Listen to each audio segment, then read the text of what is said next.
Dating militar daw yung naglabas nito, pero bakit may kumakalat na hindi naman daw sila, ayan, dishonorably discharged. Tapos yung sinasabi nilang bilang na miyembro daw ng military, wala naman daw papel, wala naman daw ID. Yung mga ipinakilala, mga retired na, tapos natanggal sa deserbisyo dahil sa katiwalian. Bakit? Ito nagtataka ako. Bakit walang aktibong sundalo na nagsasalita? Yung binabanggit nila na security security sila, alam naman natin na kapag naging security detail ka ng isang politiko dapat lisensyado ka kasi may mga paghawak na mga baril yan. Bakit ngayon na tila wala silang maipakitang tamang pagkakakilanlan? Oh, ngayon sinasabi nila nakuha nung last year ito. May nakita tayo doon na picture ng mga Duterte, ang alam ko last year si BBM ng presidente. Bakit yung larawan dun Duterte? So alam na natin talaga kung sinong pinanggalingan, 'di ba? Paano nila mapapatunayan na itong picture na 'to ay kuha? Sabagay 'pag kumuha ka ng picture, 'di ba? Nandiyan sa gallery mo yung details ng photo, nakalagay diyan yung kung kailan kinuha yung larawan, anong oras, anong segundo, 'di ba? So sana ipakita nila 'yon. Yun lang. Kaya nga lang, medyo may nagdadakdak. Speaking of Sara Duterte, bakit bumabakbak si Yusek Castro kay Sara? Ito yun. Good morning. Yung sinabi ni VP Sara sa isang interview over the weekend na kalat yung governance ng kasalukuyang administrasyon. Ito po yung bahagi ng kanyang sinabi. Nakikita nyo na parang kalat yung governance ngayon kasi ganoon din yung ibang departments. Buti sana kung magaling lahat ng secretaries. Walang utos, walang nag-uutos sa'yo na presidente at walang nagbabantay sa'yo na presidente. So yun ang na-disappoint ako. Akala ko mabilis, tuloy-tuloy ang trabaho. Tapos sasabihin mo sa tao, ito nagawa natin, ito gagawin natin sunod. Wala. Walang ganoon na nangyari. Ano po ang reaction dito ng palasyo? Let us look who's talking. Ang sabi niya po, kinuha ko nga po yung transcript po na yan. Buti sana kung magaling lahat ang secretaries. Mukhang tumama naman po siya. Dahil siya, bilang sekretary ng DepEd, naitalaga siya ng Pangulo. Pinagtiwalaan siya ng Pangulo. Pero sa bandang huli, aamin pala ang Vice Presidente na siya ay walang kaalam-alam sa pagiging DepEd Secretary. So, totoo po yan. Hindi po lahat ng secretary na naiya talaga dahil sa tiwala ng Pangulo, sa paniniwala sa kanila, hindi pala talaga magaling. Doon pa lamang po sa mga ghost students, ghost vouchers, ghost food packs, ghost laptops, ghost school materials. Lahat ng multong ito ng Vice Presidente, nung siya ay DepEd Secretary, huwag niyang ipahid kay Pangulo. At ang mga kalat na ito ay ngayon winawalis at nililinis ni Senator or rather Secretary Sani Angara ng DepEd.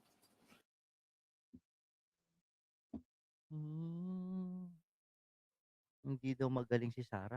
Bakit nangangarap ito maging presidente? Wala siyang alam. Bakit kasi nilagay siya dyan ni BBM? Eto, dito tayo sa mga magugulo. Bago tayo pumunta, speaking of, ito yung mga nangyayari, nagdadakdak. Pero dito muna tayo. Dito sa nangyaring paglantad di umano ng mga 18 Marines. Pero ang katotohanan doon, 4 lang pala ang tunay na naging Marines. Dishonorably discharged pa sa serbisyo. Ibig sabihin, may ginawang kalokohan kaya natanggal sa serbisyo. Yun na lang, hanggang doon na lang ang kaya ng budget? Hanggang doon lang ang kaya ng talent fee? Okay, ayan, dahil dyan, Senator Amy Marcos files Senate Resolution number 317 to investigate a money delivery scheme linked to Saldico's ex-staff and alleged government ties to the ICC. Siyempre, knowing Amy Marcos, gagamitin na naman niyang sandalan yan, tungtungan, para siya ay mapag-usapan, kahit na sinabi na lantaran ni Panfilo Lacson na yung mga binanggit na halaga ng pera na idiniliver nila ay sa mga kina BBM at saka kay Martin Roa ay kabuuan ng budget ng infrastruktura. Halos kabuuan, 70% daw. Kaya hindi nakakapanipaniwala. Tapos ang hindi pa kapanipaniwala dito, yung binanggit nila na nag-deliver daw o nagbigay daw itong si Sonny Trillanes ng $2 milyon sa ICC. Eh wala naman sila maipakita na transcript o kaya resibo. Ibig sabihin yung $2 milyon na yon i-deliver mano-mano ni Senator Trillanes o hindi i-deposit. Walang bank record, walang resibo, walang listahan. Di wow. Eh di ba may pulisiya, LD Channel Cutie shoutout. Eh di ba merong pulisiya sa mga eropuwerto na kapag above $10,000 eh kailangan mo nang i-disclose, 'di ba? Sa mga airport. Eh bakit dito para wala tayong nakikitang record? Sinungaling din yung mga yan, sasabihin ko sa inyo. Siyempre ang nagpakawala niyan sinungaling. Aasa pa ba kayo na magsasabi ng katotohanan yung mga yan? Ah, sabi dito, 9:35 PM ng gabi daw nang maisakay si Apo Lakay sa chopper kasama ang buong pamilya. Kaya mga katarantaduhan yung mga pinapanungala pero dahil diyan may nagngangack-ngak mga kapatid. Hindi natin maiwasan talaga yung mga ngak-ngak sa gobyerno, si Defensor at Chavit. Akala ko tuluyan na itong namahingi. Oo, akala ko hindi na magsasalita dahil sa mga sunod-sunod na kanyang pagkakapahiya. Abay, tignan mo nga naman at lumabas na naman. Dapat na po kasi ang mga Duterte kaya wala na sila magawang tama. Sabi, dapa na po kasi, sabi dito ni Imelda Lopez, shoutout. Eh, mantakin nyo para kaya ngayon nakikita na natin, nararamdaman na natin kung sino yung talagang nagpalabas dito sa mga hinayupak na to. Pero bago niyan, dahil nga napapansin nyo ba yung mga idinadawit? Halos lahat yan ay bumakbak kay Sara Duterte. Di ba? Tito Soto nga sinabihan diniliberan din daw eh. Ha? Di ba? Nabalitaan nyo yun? Aray ko. O ayan na. Dito muna tayo. Kaya maraming sumasagot tulad ni na Congressman Ortega. O ito sabi ni Ortega. Hirap talaga pag meron kang sariling mundo. Dilulu. Dilulu tawag sa mga ganyan. So, hindi natin masyado binibigyan ng pansin dahil wala naman pong katotohanan. So, yun lang po. Huwag tayong dilulu.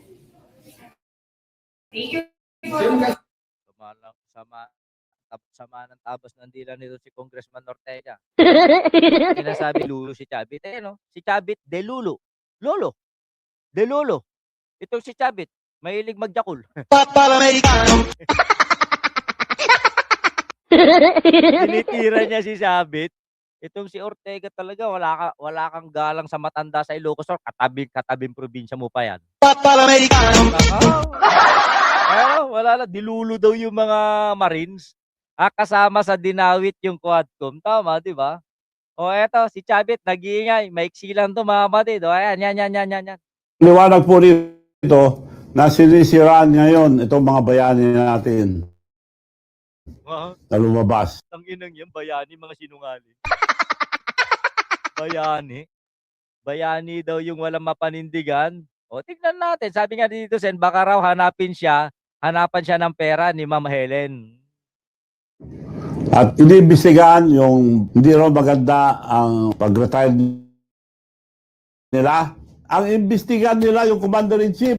Alam mo, Chavit, tumanda kang tanga. Ng integridad. 'Di ba? Sa mga nangyayaring expose ngayon.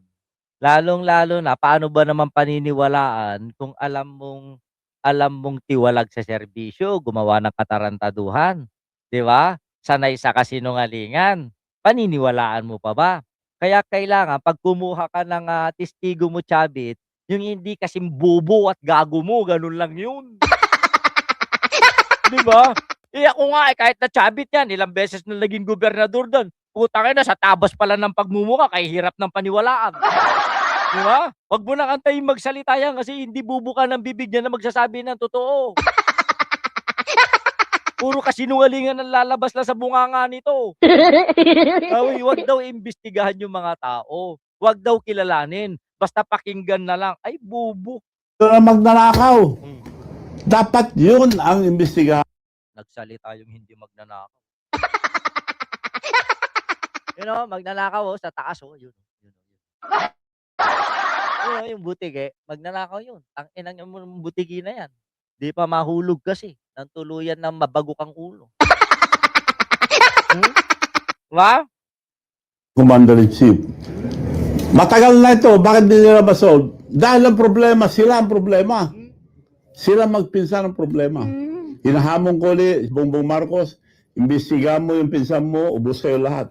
Ano sabi? Sila magpinsan ang problema. Tapos hihilingin niya kay BBM na imbestigahan niya pinsan niya. Bobo! Sino mag-iimbestiga sa sarili? Tanga!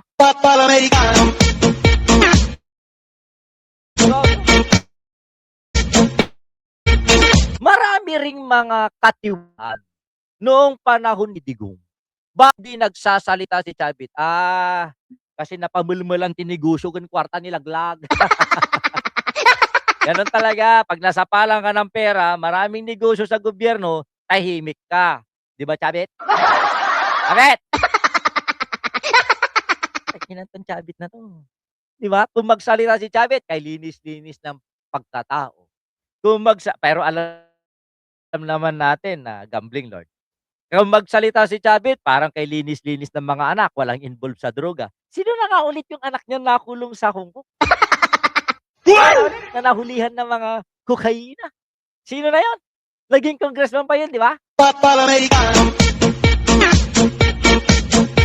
Sabi ko siya, kung anong gawain na masama, yun ang ipulpulagid sa kabila eh.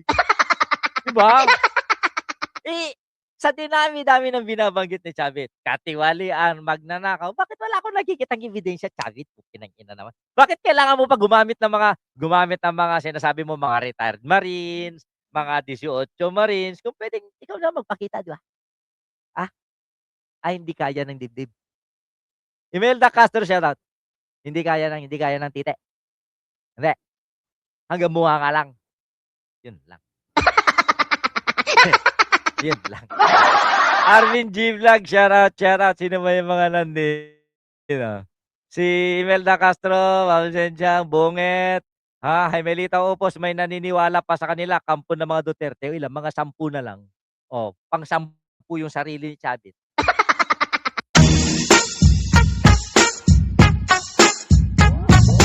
Diyos ko, kung magpapanipaniwala naman kayo, Diyos ko, yun namang, dapat naman paniwalaan. Ayop na yan. Well, sabi ko nga, hindi naman natin pwedeng isang tabi ang usapan na yan. So, ang inaantay natin dito, we are praying, we are hoping also, na sana magpakita naman ng konkretong ebidensya. Yung mga larawan na yon doesn't mean anything. Kailangan i-prove nila yon na kailan nangyari yung larawan. Actually, tinignan ko yung camera settings ko. Meron pala, pwede mong iset pala kung saan nakuha yung larawan.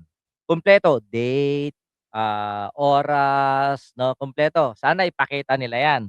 Na yung mga larawan na yun ay kuha sa Forbes Park, kuha sa ganitong lugar, okay, at saka i-present nila yung mga sakyan nila kasi halos lahat ng sasakyan ngayon ay may mga GPS tracker na, no?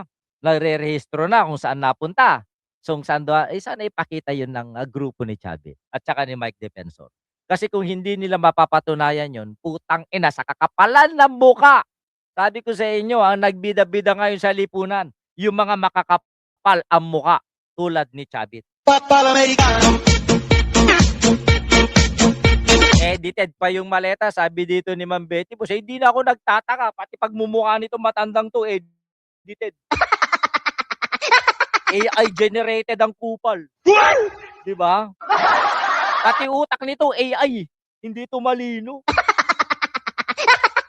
Ito lang yung tumanda na, di ba? Pag tumatanda ka, dapat patalino ka ng patalino. Si Chavit Singson yung tumanda na pabubu ng pabubu. Pati kasi yung utak niya naipugsit niya dun sa mga babae niya. Huwag ka maiiyak, baka na naman umiyak na naman kayo. Nag-disclaimer na ako ha, sinabi ko 'pag nasaktan ka, wala akong pake. 'Di ba? O dito punta tayo dun sa mga magugulo, mahilig sila sa edited, pangit daw sila, 'di ba? Sabi ni Balay Elena Elarte, patutuhanan nila ngayon sino ang totoo, yung witness. Eh, sana ilabas muna si Gutesa, gano'n. Putang ina, sarap buhay ni Gutesa ngayon sa isang compound.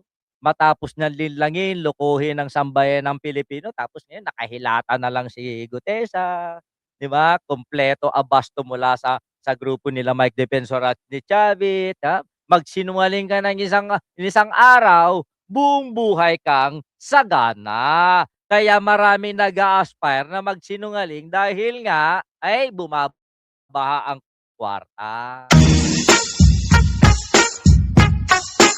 Oh, ano ito, itong balita natin ito, Diyos ko, nakakawindang 'tong mga bali-balita ngayon ito dito sa